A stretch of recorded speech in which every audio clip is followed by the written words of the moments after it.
महाराज विक्रमादित्य। से थिले जणे धर्मपरायण न्यायनिष्ठ प्रजापालक शासक। प्रजा मानक सुख दुखरे से निजको सामिल करुथिले। राज्यर एवं प्रजा मानक सर्वविध मंगल पाई से सर्वदा सक्रिय रहिथिले। बेले बेले छद्मवेश धारण करी राज्यर विभिन्न अंचल बुलुथिले। दिने रातिरे महाराज वेश बदलाई बुलु बुलु एक गाँ मुंडरे थिबा चाळ घर भितरु केही किछि कथा हेउतुआ सुनी कान पारिले। ओहो तू मते एते सुना ना, मु मना करू तू सुना तो टिके कथा कोन हला। जदि एमिति कथा तेले यथा शीघ्र महाराज निकट को जाई आम समस्या कथा कहले हंतानी। तू पागेली गलु ना कोन?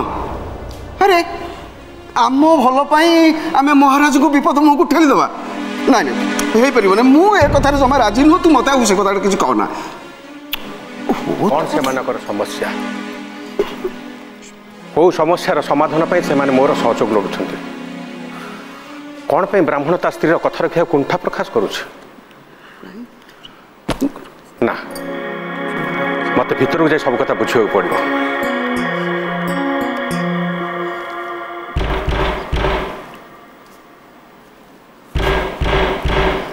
किए किए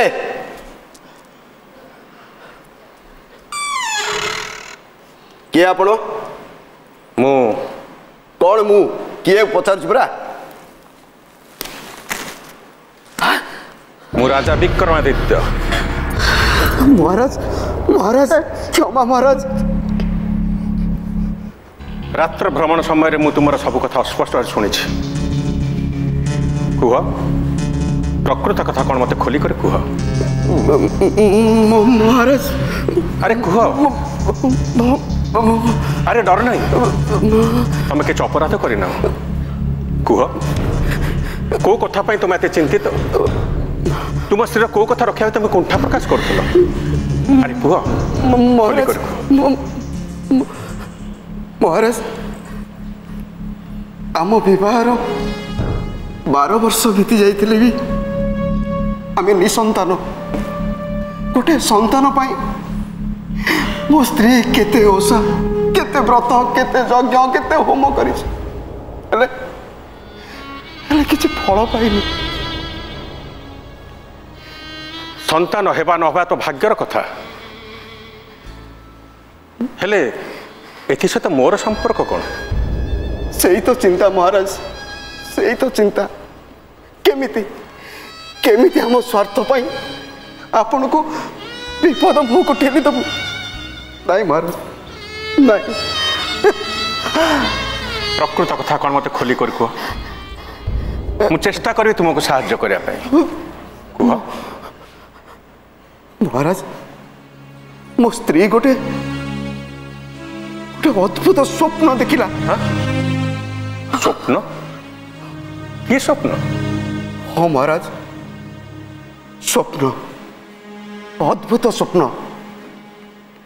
स्वप्न रे जड़े देवी आसी कहले पूर्व दिगरे एठू 30 कोश दूर रे गोटे विराट जंगल अच्छी। से जंगल मझिरे गोटे विराट होम यज्ञ। चारिपटे मुनि ऋषि माने बसी होम यज्ञ करुचंती एवं निजर अंग प्रत्यंग काटी से अग्नि रे निक्षेप करुचंती। एमती कले महादेव संतुष्ट होबे। महादेव संतुष्ट हेले से मानकर मनस्कामना पूर्ण होबो। हेले हेले एथिरे तमर संपर्क कौन?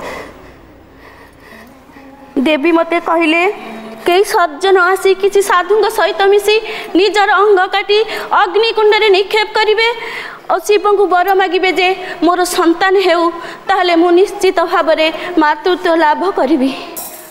आउ देवी को कहवा अनुसार से सज्जन जनक हेउचंदी से सज्जन जनक हेउचंदी आपण।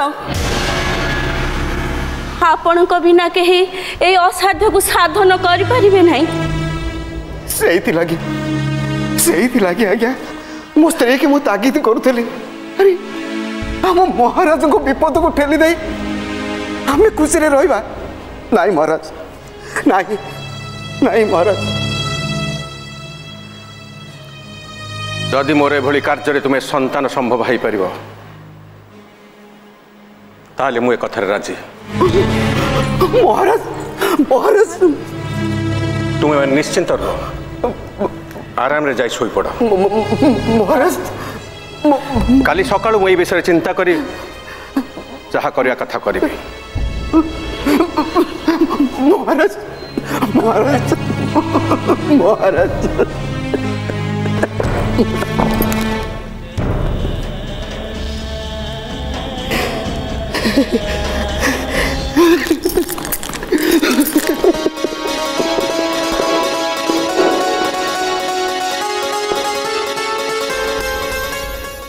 ओम नमः शिवाय ओम नमः शिवाय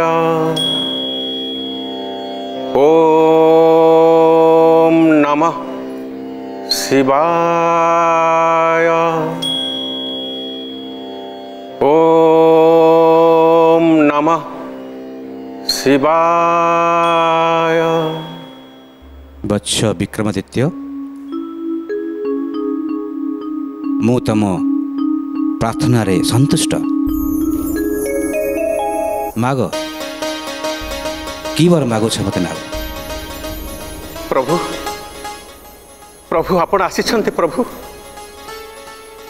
मु मो पई किछि मागुनी प्रभु जदि आपण मो पूजा रे संतुष्ट तेबे मो राज्यर से ब्राह्मण दंपति को संतान प्रदान करंतु प्रभु संतान प्रदान करंतु।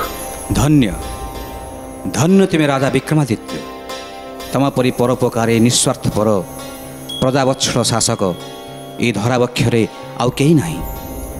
एई कमल पुष्प दुईटी को नियो गोटे तुमे रखी अन्यटी सेई पूजारी दंपति को देव ए पुष्प जहाँ घरे रहिबो सेठारे धन वर्षा हेबो एवं सेठारे रहुथिबा दंपति को संतान सुख मिलिबो। प्रभु जाओ राजन जाओ।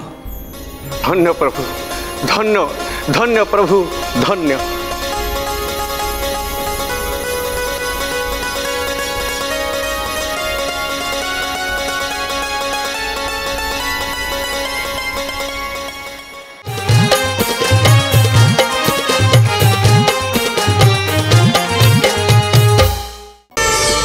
प्रार्थना आम आनंदर उत्स।